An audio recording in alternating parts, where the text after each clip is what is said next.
모두 14명이 희생된 오송 지하차도 참사 대응 과정을 감찰한 국무조정실이 지자체와 경찰, 소방의 대응 모두 부실했다는 결론을 내렸습니다. 국무조정실은 관련자 18명을 추가로 수사 의뢰했습니다. 취재기자 연결해 알아보겠습니다. 이승배 기자. 네, 정부 서울청사입니다. 네, 수사 대상자가 생각보다 많이 는 것 같습니다. 네, 맞습니다. 기존의 국조실은 경찰을 비롯해서 충청북도와 도로관리사업소, 행복청 등 관계자 18명을 대검찰청에 수사 의뢰했었는데요. 이번에 또다시 18명을 추가 수사 의뢰하기로 했습니다. 국조실은 오늘 오전에 브리핑을 열고 지난 열흘 동안 진행했던 최종 감찰 결과를 발표하면서 이런 내용을 밝혔습니다. 관련 기관이지만 기존의 대상자에 포함 안 됐던 청주시와 충북소방본부 관계자 등이 추가가 됐습니다. 구체적으로는 청주시 6명, 충북소방 5명, 충청북도 4명, 행복청 1명, 그리고 미호천 임시제방공사 감리단장과 시공사 대표 등 민간인 2명입니다. 이로써 수사 의뢰 대상자는 모두 36명으로 늘었습니다.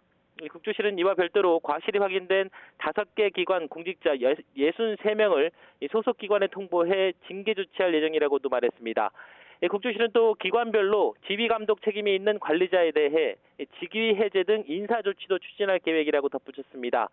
브리핑에 나선 박문규 국무조정실장은 인사 조치 대상에는 지휘 고하를 불문할 것이며 여기에는 정무직도 포함된다 이렇게 말을 했습니다.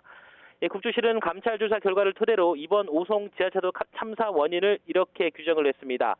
미호천교 아래에 있던 기존 제방을 무단 철거하고 부실한 임시 제방을 쌓은 것, 그리고 이를 제대로 감시, 감독하지 못한 것이 이번 참사의 첫 번째 이유라고 밝혔습니다. 이어 호우경보와 홍수경보가 발령된 비상 상황에서 신고 등 수많은 경고가 있었는데도 여러 기관들이 상황의 심각성을 제대로 인식하지 못했고 또 적극적으로 대처하지도 못해서 피해를 키웠다고 분석했습니다. 네, 이번 참사에서 관련 기관들이 어떤 점 잘못했는지도 구체적으로 밝혔죠? 네, 맞습니다. 먼저 행복청부터 말씀을 드리면요. 시공사와 감리사가 하천 조명 허가를 위반해서 기존 제방을 무단 철거한 뒤에 규격에 미달된 부실한 임시 제방을 설치했는데도 관리 감독하지 못했다고 지적했습니다. 또 제방 붕괴 상황을 인지한 뒤에도 관련 기관에 이런 상황을 신속하게 전파하지 않았다고도 했습니다. 충청북도는 궁평 2 지하차도 관리 주체이자 교통 통제 권한을 가진 기관이지만 이 사고 발생 이전에 통제 기준이 충족됐는데도 이를 제대로 모니터링하지 않고 교통 통제도 하지 않았다고 밝혔습니다. 행복청과 마찬가지로 사고 당일 미호천 범람 위험 신고를 받았지만 비상 상황에 대응하는 조치를 하지 않았다고 덧붙였습니다.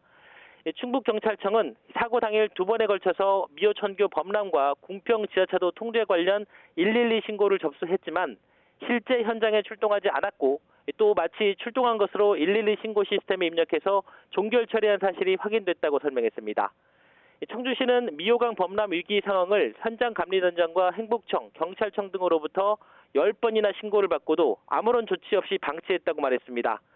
마지막으로 충북소방본부는 112 신고에 따라서 범람 현장에 출동한 유일한 기관이지만 현장 요원의 상황 보고에도 불구하고 112 종합상황실에서 인력과 장비를 신속하게 투입하지 않았다고 밝혔습니다.